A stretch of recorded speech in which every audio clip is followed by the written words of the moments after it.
Hmm. Good evening, dear students.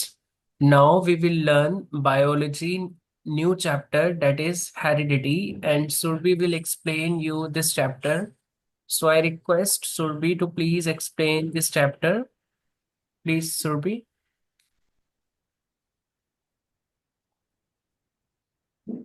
Okay. So heredity is the process of passing down traits.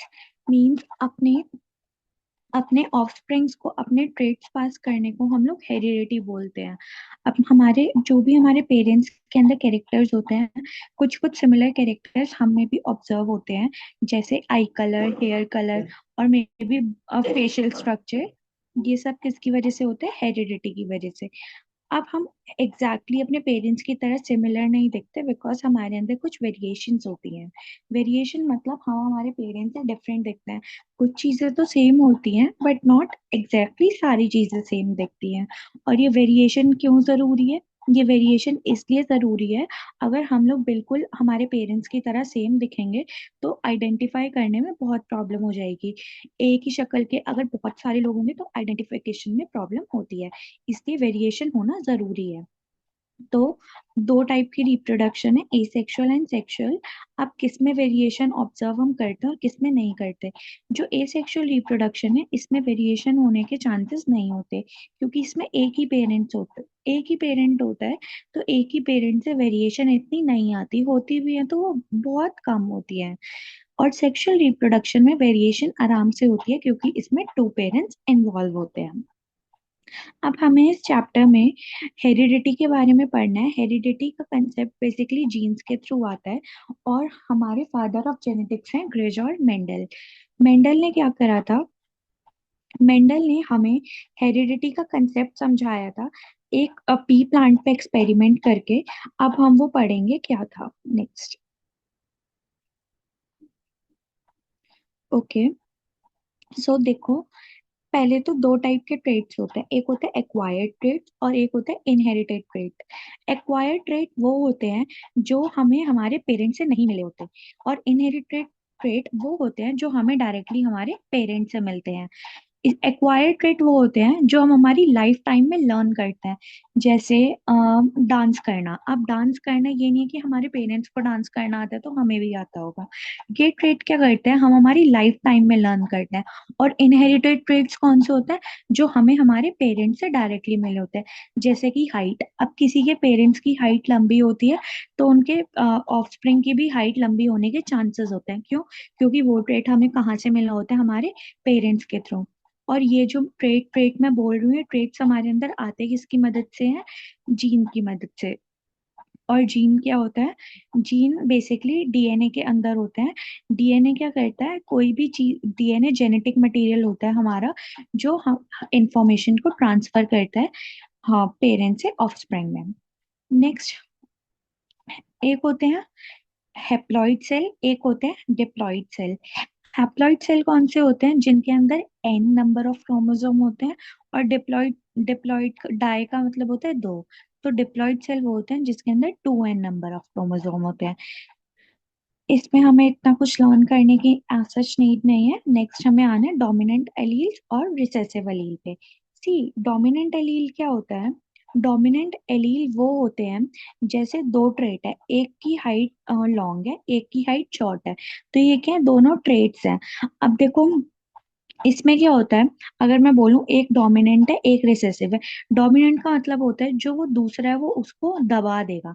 जैसे एक लंबी height का पौधा है और एक छोटी हाइट का पौधा है, तो अब जो इनके ऑफस्प्रिंग होगा, मतलब जो नया पौधा बनेगा इनसे मिलके, क्या वो लंबा होना चाहिए या छोटा होना चाहिए? तो बेसिकली क्या होगा, जो लंबे हाइट और जो लंबे पेड़ के जीन्स होंगे वो डोमिनेंट होंगे, तो वो छोटे पेड़ वाले को दबा देते हैं। तो इसलिए जो डोमिनेंट होता है, डोमिनेंट एलील मतलब जो दूसरे को दबा दे और अपने आप को दिखाए। और रिसेसिव कौन सा होता है? जो बेचारा दब जाता है, उसको हम कहते हैं रिसेसिव एलील। जीनोटाइप और फिनोटाइप दो वर्ड होते हैं। फिनोटाइप का मतलब होता है कोई चीज बाहर से कैसी दिख रही है, उसकी फिजिकल ऑब्जर्वेशन क्या है। और जीनोटाइप का मतलब होता है कि वो अंदर से कैसी दिख रही है, उसका जेनेटिक मेकअप क्या है। तो फिनोटाइप का मतलब होता है फिजिकल अपीयरेंस, मतलब उसका बाहर से कैसी दिख रही है। जैसे एक पौधा है, अब मैं बोलूंगी या तो वो लंबा है या छोटा है, अब मेरे को वो कैसा दिख रहा है, लंबा दिख रहा है, तो वो क्या हो गया, मैं उसका फिनोटाइप बता रही हूँ कि वो बाहर से कैसा दिख रहा है। और अगर मैं ऐसे ही उसके जीन्स के बारे में बताऊं, for example T T genes है, मैं क्या बता रही हूँ, उसका जीनोटाइप, दैट मीन्स उसकी जेनेटिक मेकअप। तो जो मैंने अभी बताया था आपको कि ग्रेजोर मेंडल थे, उनको हम फादर ऑफ जेनेटिक्स भी कहते हैं। क्यों कहते हैं, क्योंकि इन्होंने हमें इन सब चीजों का कंसेप्ट समझाया था। इन्होंने एक्सपेरिमेंट करा था पी प्लांट पे।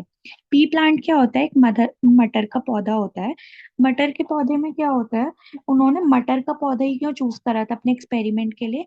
देखो, उन्होंने मटर का पौधा इसलिए चूज करा था क्योंकि जो मटर का पौधा होता है उसका लाइफ स्पैन बहुत छोटा होता है। बहुत छोटा लाइफ स्पैन, तो फिर उससे क्या मतलब है, बहुत छोटे लाइफ स्पैन से ये मतलब है कि मटर का पौधा ज्यादा दिन तक जिंदा नहीं रहता। उसकी नई नई जनरेशन हमें काफी कम टाइम में देखने को मिल जाती है। और उसके अंदर 7 पेयर ऑफ एलेलिक कैरेक्टर होते हैं। तो इस रीजंस की, कुछ रीजंस की वजह से उन्होंने मटर का पौधा चूज करा था अपने एक्सपेरिमेंट के लिए। अब उन्होंने बेसिकली 3 लॉ दिए थे जो कि बहुत इंपॉर्टेंट है। और ये 3 लॉ हैं। सबसे पहला लॉ है हमारा, नेक्स्ट पेज पे ही आपको दिख रहा होगा, लॉ ऑफ डोमिनेंस। ये जूम कर रही हूँ मैं थोड़ा सा, law of dominance, law of segregation और लॉ ऑफ इंडिपेंडेंट असॉर्टमेंट। ये 3 लॉ हैं और हमें इन 3 लॉ के बारे में पढ़ना है। ये बहुत जरूरी है। लॉ ऑफ डोमिनेंस क्या होता है, लॉ ऑफ डोमिनेंस का मतलब होता है जब एक एलील दूसरे एलील को सप्रेस कर देता है और अपने आप को दिखाता है। मतलब अभी मैंने बताया कि लॉ ऑफ डोमिनेंस, हमारे पास 2 टाइप के वो होते हैं जीन्स, एक तो होता है डोमिनेंट जीन, एक होता है रिसेसिव जीन। डोमिनेंट जीन वो होता है जो रिसेसिव वाले को दबा दे। तो लॉ ऑफ डोमिनेंस में क्या बोला उन्होंने, कि जो भी डोमिनेंट जीन होगा वो अपने से कमजोर वाले को, रिसेसिव वाले को दबा देगा और अपने आप को दिखाएगा अगली जनरेशन में। जैसे मैंने अभी एग्जांपल लिया था कि अगर 2 पौधे हैं, एक लंबा और एक छोटा, अगर लंबा डोमिनेंट है मान लो, तो अगली जनरेशन में भी लंबा पौधा ही आएगा, छोटा पौधा नहीं आ सकता। क्यों, क्योंकि वो उसके एलील्स को दबा देगा। इस लॉ को हम बोलते हैं law of dominance. Next law है हमारा law of segregation. Law of segregation का मतलब क्या होता है, लॉ ऑफ सेग्रीगेशन में है, जब 2 एलील्स होते हैं, 2 एलील्स गैमेट फॉर्मेशन के टाइम पे, गैमेट फॉर्मेशन मतलब जो हमारी बॉडी में गैमेट्स बनते हैं उसको हम गैमेट फॉर्मेशन कहते हैं। तो लॉ ऑफ सेग्रीगेशन में क्या होता है, जो हमारी बॉडी में जब गैमेट्स बनते हैं तो दोनों एलील बिल्कुल सेपरेट होके जाते हैं, अलग अलग, उसमें अलग अलग पेरेंट्स में। ये नहीं कि साथ में मिलके चले जाए। लॉ ऑफ सेग्रीगेशन का कोई एग्जाम्पल नहीं होता, हमेशा 2 एलील सेपरेट होके जाते हैं गैमेट फॉर्मेशन में।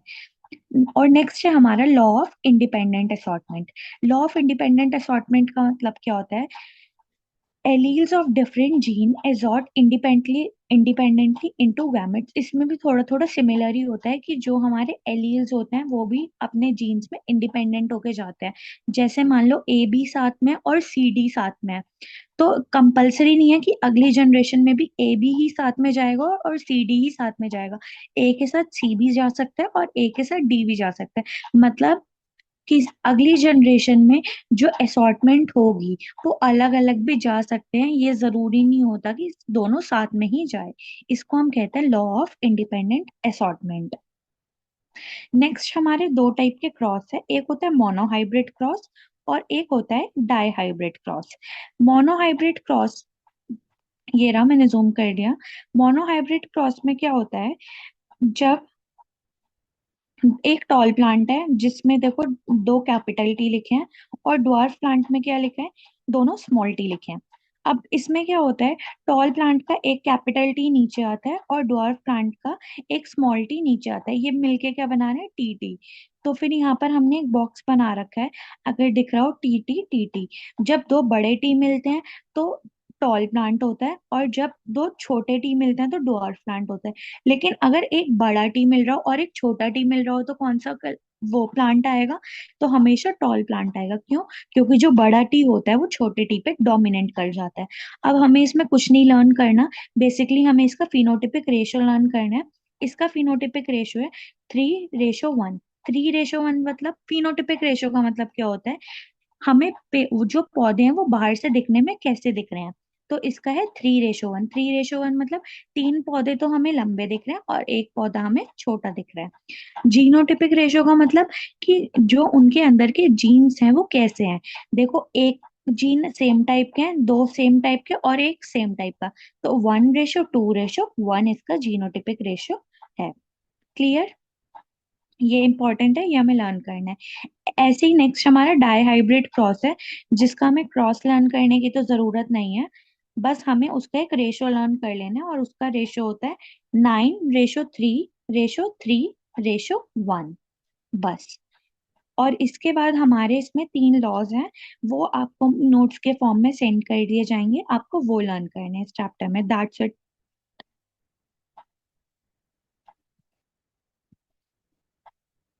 Sex determination. Sex determination basically mail और फीमेल को आइडेंटिफाई करने के लिए होता है। इफ अगर फीमेल्स के पास दो एक्स क्रोमोसोम होते हैं और मेल के पास एक एक्स क्रोमोसोम होता है और एक वाई क्रोमोसोम, अगर दोनों में एक्स एक्स क्रोमोसोम मिल जाए तो फीमेल बन जाती है, और अगर एक्स वाई क्रोमोसोम मिल जाए तो मेल बन जाता है। और अगर हम ये क्वेश्चन पूछा जाता है कि जो बेबी का जेंडर है वो किसके थ्रू डिसाइड होता है, मेल के थ्रू या फीमेल के थ्रू, तो जो बेबी का जेंडर है वो मेल के थ्रू डिसाइड होता है, फीमेल के थ्रू कभी भी नहीं होता। क्यों? क्योंकि फीमेल के पास तो दोनों सेम क्रोमोसोम है, अगर हमेशा उसका एक्स ही जाएगा। लेकिन मेल पे डिपेंड करता है कि मेल का अगर एक्स चला गया तो गर्ल होगी फीमेल, और अगर अगर उनका जो वो है वाई क्रोमोसोम चला गया तो बॉय होगा, बॉय चाइल्ड होगा। That's it.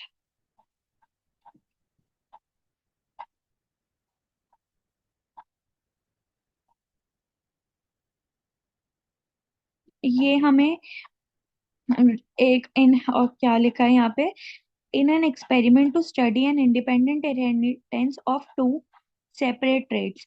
टू दे रखा है मतलब डाई हाइब्रिड क्रॉस, तो डाई हाइब्रिड क्रॉस का हमारा रेशो कितना होता है, 9:3:3:1। ये हमने अभी पढ़ा, मैंने अभी बताया था कि लर्न करना है हमें डायरेक्ट।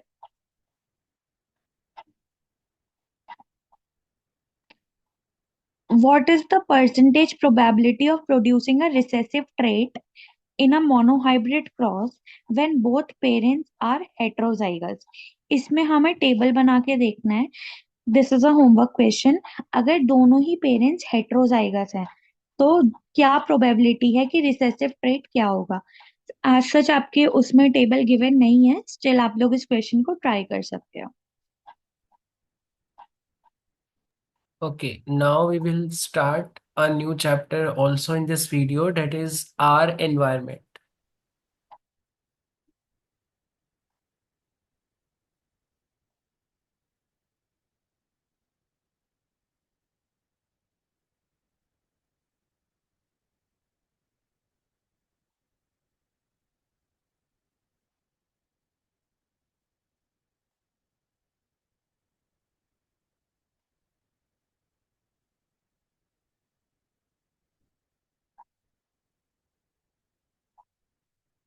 Are environment.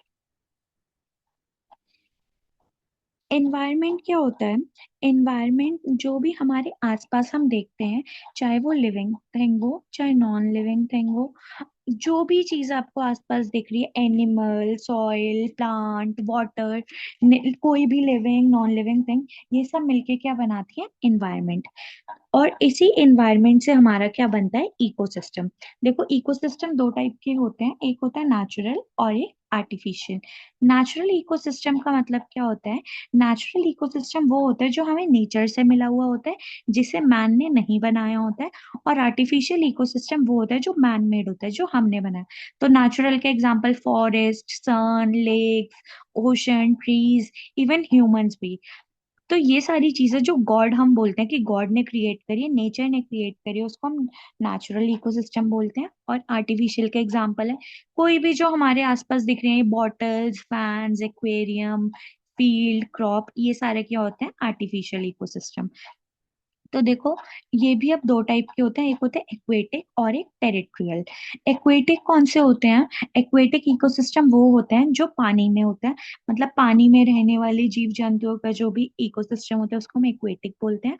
और टेरेस्ट्रियल कौन सा होता है? जो लैंड पे रहने वालों का होता है। नेक्स्ट है हमारा कंपोनेंट्स ऑफ इकोसिस्टम। अब हमारा इकोसिस्टम बना किन चीजों से होता है? तो हमारा इकोसिस्टम लिविंग चीजों से भी बना होता है और नॉन लिविंग से भी। मतलब लिविंग मतलब होता है बायोटिक, और नॉन लिविंग मतलब एबायोटिक। तो हमारा जो इकोसिस्टम होता है वो दोनों कंपोनेंट से मिलकर बना होता है। लिविंग कंपोनेंट्स हमारे दो टाइप के होते हैं, एक होते हैं ऑटोट्रॉफ, एक होते हैं हेटरोट्रॉफ। ऑटोट्रॉफ वो होते हैं जो अपना खाना खुद प्रिपेयर करते हैं। जैसे कि हमारे प्लांट्स हैं, हमारे प्लांट्स क्या करते हैं? सनलाइट लेते हैं और रूट्स के थ्रू वो अपना वाटर एब्जॉर्ब करते हैं और अपना खाना खुद प्रिपेयर करते हैं। जो भी अपना खाना खुद प्रिपेयर करता है उसको हम ऑटोट्रॉफ बोलते हैं। हेटरोट्रॉफ क्या होते हैं? जो अपना खाना खुद प्रिपेयर नहीं करते। हेटरोट्रॉफ तीन टाइप के भी होते हैं, हर्बीवोरस, कार्निवोरस, ओमनीवोरस। हर्बीवोरस मतलब जो प्लांट्स वगैरह खा लेते हैं, जो बेसिकली घास फूस खाते हैं वो। जैसे कि एग्जांपल है गॉट, काउ, ये सब। कार्निवोरस क्या होते हैं? जो सिर्फ मीट, फ्लैश ये सब खाते हैं, जैसे कि हमारा टाइगर एंड लायन। और ओमनीवोरस क्या होता है? काम चलाओ, कुछ भी मिल जाए, आ, घास फूस मिला वो खा लेंगे, और अगर कुछ फ्लैश मिला या तो वो खा लेंगे। जैसे कि हमारा एग्जाम्पल है क्रो। क्रो को हमने देखा है, वो कुछ भी खा लेता है, उसको जो मिलता है। अगर कभी उसको अगर वैसे ही मिल गया फ्रूट वगैरह तो वो फ्रूट भी खा लेगा, और अगर उसको फ्लैश मिलेगा वो भी खा लेगा। सेम गोज विथ ह्यूमंस, हम भी दोनों चीजें खा लेते हैं। अब कंज्यूमर और डीकम्पोजर क्या होते हैं? डीकम्पोजर होते हैं जो बेसिकली डेड मेटल पे डिपेंड होते हैं। मतलब अगर कोई भी पेड़ या फिर कोई भी पौधा मर जाता है तो उसके ऊपर रह के अपना खाना उससे प्रोवाइड करता है। और कंज्यूमर क्या होता है? कंज्यूमर वो होते हैं जो हम डायरेक्टली डिपेंड होते हैं एनिमल्स पे, प्लांट्स पे खाने के लिए। ये नहीं कि जैसे डिकम्पोजर क्या है, कोई भी चीज के मरने के बाद उसके ऊपर आते हैं, और कंज्यूमर हम लोग हैं जो हम अपने खाने के लिए डायरेक्टली डिपेंड होते हैं, वो किसी भी प्लांट पे, पौधे पे, इन सब चीजों पे। अब एबायोटिक कंपोनेंट कौन कौन से हैं? एबायोटिक कंपोनेंट है नॉन लिविंग कंपोनेंट कौन कौन से? एयर, वाटर, मिनरल, सॉइल, ये सारी चीजें बेसिकली। अब नेक्स्ट हमारा एनवायरनमेंट और इकोसिस्टम है। एनवायरनमेंट और इकोसिस्टम में से हमें ऐसे सच कुछ पढ़ना नहीं है, बट फिर भी मैं बता देती हूँ। एनवायरनमेंट क्या होता है? The physical and biological surrounding where organisms live, जहाँ पर हम रहते हैं, नॉर्मल जो चीजें हो रही हैं उसको हम एनवायरनमेंट कहते हैं। और इकोसिस्टम क्या होता है? जब लिविंग और नॉन लिविंग चीजें आपस में इंटरेक्ट करती हैं उसको हम इकोसिस्टम कहते हैं। बस हमें इतने ही पॉइंट याद करने हैं, इसमें आज सच हमें कुछ लर्न करने की नीड नहीं है। नेक्स्ट हमें दे रखा है कि इकोसिस्टम वर्क कैसे करता है, हाउ इकोसिस्टम वर्क। तो देखो इकोसिस्टम कैसे वर्क करता है। बेसिकली पहले सनलाइट होती है। सनलाइट क्या है? हर चीज की एनर्जी का सोर्स है सनलाइट। अब क्या होता है देखो, पहले सनलाइट की मदद से पेड़ पौधों ने अपना खाना बनाया, ठीक है, वो प्रोड्यूसर है क्योंकि उन्होंने अपना खाना बनाया। नेक्स्ट फिर कोई भी हर्बीवोरस एनिमल है, जैसे कि गाय है। अब गाय ने गाय तो नहीं, चलो जिराफ ले लेते हैं। अब जिराफ ने आके उसको खा लिया। किसको खा लिया? जिराफ ने, या फिर हम डियर मान सकते हैं, जो भी पेड़ पौधे उग रहे थे उनको खा लिया। ठीक है, अब डियर ने उन्हें खा लिया तो वो कंज्यूमर हुआ। अब उसके बाद क्या होगा? डियर को और कोई भी खा ही लेगा। अब डियर ने वो खा लिया। अब नेक्स्ट होता है हमारे डीकम्पोजर। डीकम्पोजर क्या होता है? जब ये डियर मर जाएगा तो इसकी बॉडी पे आके रहेंगे, इससे वो न्यूट्रिशन लेंगे। और फिर क्या होगा? जब इसकी बॉडी से बिल्कुल ही न्यूट्रिशन खत्म हो जाएगा तो जो इसकी बॉडी के न्यूट्रिएंट्स होंगे वो सारे के सारे सॉइल में जाके दब जाएंगे और न्यूट्रिएंट रिसाइकिल होने लग जाएंगे। तो ये क्या होता है? एक तरीके से एनर्जी फ्लो करती रहती है। सन से एनर्जी किस में आई? ट्री में आई। ट्री क्या हो गया? हमारा प्रोड्यूसर हो गया। प्रोड्यूसर मतलब जो कि खाना बनाता है। नेक्स्ट हो गया हमारा कंज्यूमर, जिसको ट्री ने खाया, सॉरी, डियर ने जैसे ट्री को खाया तो वो क्या हो गया? हमारा कंज्यूमर। कंज्यूमर के बाद और नेक्स्ट होता है हमारा डीकम्पोजर। जो डियर खा रहा था, अब जब डियर मर गया उसके ऊपर छोटे मोटे कीड़े मकोड़े जैसे कि अर्थवर्म आके रहेंगे, उसने उससे खाना लिया। अब जब वो भी न्यूट्रिएंट्स खत्म हो गए तो न्यूट्रिएंट्स दोबारा से रिसाइकिल होके आ जाते हैं। नेक्स्ट है हमारा फूड चेन। अब दिख रहा है ये फूड चेन क्या होता है? फूड चेन क्या होता है? ये मैंने करा दिया आपको, हाउ इकोसिस्टम वर्क्स। नेक्स्ट हमारा फूड चेन है। फूड चेन क्या होता है? जब एक के बाद एक किसी पे डिपेंड होता है। जैसे हमें दिख रहा है कि पेड़ों को कौन खाता है? डियर। ठीक है, डियर आया, उसने आराम से पेड़ वेड़ खाए, अपने मस्त खा पी के बैठ गया। अब नेक्स्ट टाइगर आया, उसने देखा डियर, तो उसका खाना तो क्या हो गया? डियर, उसने आके डियर को खा लिया। तो ये क्या हुआ? एक ने एक को खाया और दूसरे ने एक को खा लिया, मतलब आके एक दूसरे को खाना, बेसिकली आपस में एक दूसरे को खाते रहना ऐसे ही। अब पेड़ पौधा है, किसी इंसेक्ट ने क्या खाया? कैक्टस, पेड़ पौधे ये सब खाया। उसी इंसेक्ट को आके फ्रॉग ने देखा, अरे ये तो इंसेक्ट है, फ्रॉग ने उसको खा लिया। अब फिर सांप आया, स्नेक आया, स्नेक ने देखा ओहो ये तो फ्रॉग है, उसने स्नेक ने फ्रॉग को खा लिया। और ऐसे ही जो ईगल है, ईगल ने उड़ते हुए देखा कि ये तो स्नेक है, उसने आके स्नेक को खा लिया। अब क्या हुआ? ये एक दूसरे को खाते जा रहे हैं। इस चीज को हम कहते हैं एक दूसरे पे फीड करने को फूड चेन। और हमारी ना बहुत सारी फूड चेन आपस में कनेक्ट होती है। मतलब कोई इसको खा रहा है, कोई उसको खा रहा है, ये आपस में बेसिकली इंटरकनेक्टेड होते हैं, इनका रिलेशन होता है। इसको हम कहते हैं फूड वेब। फूड वेब का मतलब क्या होता है? जाला। एक से दूसरे को, दूसरे से तीसरे को, ऐसे करके फंसते रहना, एक दूसरे में ट्रांसफर होना। नेक्स्ट है हमारा ट्रॉफिक लेवल। ट्रॉफिक लेवल क्या होता है? ट्रॉफिक लेवल होता है, एनर्जी क्या करती है, एक ट्रॉफिक लेवल से दूसरे ट्रॉफिक लेवल पे ट्रांसफर होती रहती है। जैसे मैंने बताया, पहले प्रोड्यूसर है, सनलाइट से पेड़ को एनर्जी मिली, पेड़ को जिसने खाया कंज्यूमर ने, उसको एनर्जी मिली, कंज्यूमर से उसको किसने खाया, उसको एनर्जी मिली। धीरे धीरे करके एनर्जी ट्रांसफर होती जाती है और ये ग्राफ ट्राइंगल जैसा बनता है। क्यों? क्योंकि सिर्फ जब भी हम अगले ट्रॉफिक लेवल पे जाते हैं तो हमेशा 10% एनर्जी आगे ट्रांसफर होती है।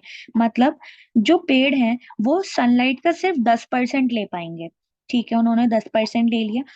अब जो पेड़ को खाएगा, जैसे डियर खा रहा है, तो डियर भी जो पेड़ की एनर्जी है उसका सिर्फ 10% ले पाएगा। ठीक है, ऐसे ही जो नेक्स्ट है, अब नेक्स्ट और डियर को कौन खा रहा है?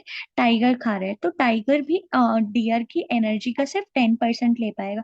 अब ऐसे ही 10% लेते लेते लेते लेते जब हम 3-4 ट्रॉफिक लेवल तक चले जाते हैं तो एनर्जी इतनी ज्यादा लॉस हो जाती है कि आगे और कोई ट्रॉफिक लेवल आ ही नहीं सकता। तो जो बेसिकली हमारी ये जो ट्रॉफिक लेवल की लिमिट होती है वो 3 से 4 होती है। नेक्स्ट हमारा फूड चेन और फूड वेब में हमने डिफरेंस देख लिया, अब हम ओजोन पढ़ेंगे। ओजोन क्या होता है? ओजोन लेयर, O2 को हम ऑक्सीजन बोलते हैं और O3 को हम ओजोन बोलते हैं। ओजोन क्या होता है? ओजोन बेसिकली हम लोगों के माइंड में ओजोन का नाम सुनते यही आता है कि ozone layer, UV rays, cancer और समथिंग। तो बेसिकली ओजोन लेयर जो होती है वो हमारी अर्थ को बचाती है। किससे बचाती है? जो यूवी रेज आ रही होती है हमारी अर्थ पे, यूवी रेज आ रही होती है, अगर जो डायरेक्टली हम लोगों के कांटेक्ट में आ जाए तो हमें कैंसर कॉज कर देती है। तो ओजोन लेयर क्या करती है? इन यूवी रेस को स्प्लिट कर देती है। मतलब हमारी अर्थ के कवरिंग पे एक ओजोन लेयर लगी हुई होती है, वो क्या करती है? हमारे तक इन यूवी रेस को, हार्मफुल रेस को आने ही नहीं देती। क्यों नहीं आने देती? इसलिए नहीं आने देती क्योंकि ये जो यूवी रेज होती है वो बहुत ज्यादा हार्मफुल होती है और ये हमारे को आके स्किन कैंसर कॉज कर सकती है। अब धीरे धीरे क्या हो रहा है, अब इससे हमें ये तो पता चल गया कि ओजोन क्या है, एक अच्छा काम कर रही है, हमारे को कैंसर से बचा रही है। लेकिन अब धीरे धीरे ओजोन डिप्लीट होती जा रही है। डिप्लीट इन द सेंस ये खत्म होती जा रही है। क्यों खत्म हो रही है? क्योंकि जो हमारे रेफ्रिजरेटर्स हैं, रेफ्रिजरेटर मतलब फ्रिज और एसी, इनके अंदर सीएफसी मिलता है। CFC is chlorofluorocarbon. तो क्लोरोफ्लोरोकार्बन क्या करता है? ये एक टाइप का केमिकल है जो ऊपर जाके ओजोन लेयर को खत्म करता जा रहा है। तो इस चीज से बचने के लिए अब साइंटिस्ट ने ऐसे रेफ्रिजरेटर और एसी वगैरह बनाने स्टार्ट कर दिए जो ओजोन को हार्म नहीं करते हैं। क्योंकि अगर ओजोन लेयर पूरी तरीके से खत्म हो गई तो हम लोग भी कैंसर के शिकार बन जाएंगे और हमारे को भी यूवी रेस हार्म करेंगी। नेक्स्ट है हमारा गार्बेज डिस्पोजल। ये बहुत बेसिक चीज है कि हमें गार्बेज को अच्छे से हैंडल करना चाहिए। और मतलब उनको अच्छे से डिस्पोज करना चाहिए। ये नहीं कि हम कूड़ा कहीं भी फेंक रहे हैं, उसको डिस्पोज नहीं कर रहे हैं एंड ऑल। तो जो हमारा वेस्ट होता है वो दो टाइप का होता है, एक होता है बायोडिग्रेडेबल वेस्ट, एक नॉन बायोडिग्रेडेबल वेस्ट। बायोडिग्रेडेबल वो वेस्ट होता है जिसको हम दोबारा से छोटे छोटे टुकड़ों में, सब्सटेंस में तोड़ सकते हैं और बैक्टीरिया वगैरह की मदद से उसको दोबारा से रिसाइकिल या रिप्रोसेस कर सकते हैं। और नॉन बायोडिग्रेडेबल वेस्ट वो होता है जिसको हम ब्रेक नहीं कर सकते। बायोडिग्रेडेबल वेस्ट में हम सब्जी के जो छिलके, फ्रूट के छिलके होते हैं, इन सबको लेते हैं। और नॉन बायोडिग्रेडेबल वेस्ट क्या होता है, हमारा प्लास्टिक। जैसे प्लास्टिक को हम दोबारा से रिसाइकिल वगैरह भी नहीं कर सकते हैं। अब ये हमें कुछ कुछ मेथड्स दे रखे हैं कि हम वेस्ट डिस्पोजल कैसे कर सकते हैं। कि सीवेज ट्रीटमेंट करके अपने आसपास कूड़ा ना इकट्ठा होने दें, रीयूज करें चीजों को प्रॉपरली, और ये सारी चीजें करके हम अब जो वेस्ट है उसको कम कर सकते हैं। और वेस्ट डिस्पोजल के कुछ आइडियाज हैं जो हम यूज कर सकते हैं डेली लाइफ में। अब ये एक बार आप रीड कर लेना। Next question is, what is the main cause of ozone layer depletion. अभी मैंने बताया ओजोन लेयर किसकी वजह से डिप्लीट हो रही है, द आंसर इज क्लोरोफ्लोरोकार्बन। क्योंकि क्लोरोफ्लोरोकार्बन क्या करता है, ऊपर हवा में जाता है और ओजोन लेयर को डिप्लीट कर देता है। Next question, what percentage of energy is transferred from one trophic level to next in food chain। कितने परसेंट एनर्जी ट्रांसफर होती है फूड चेन में? 10%। मैंने भी बताया हमेशा 10% एनर्जी ट्रांसफर होती है। That's all for this video. बाकी आप एक बार नोट्स रीड कर लेना। जो हेरिडिटी वाला चैप्टर है उसमें से मेंडल के 3 laws are very important. And इस चैप्टर में से biodegradable and non biodegradable waste का डिफरेंस और ओजोन लेयर। That's it.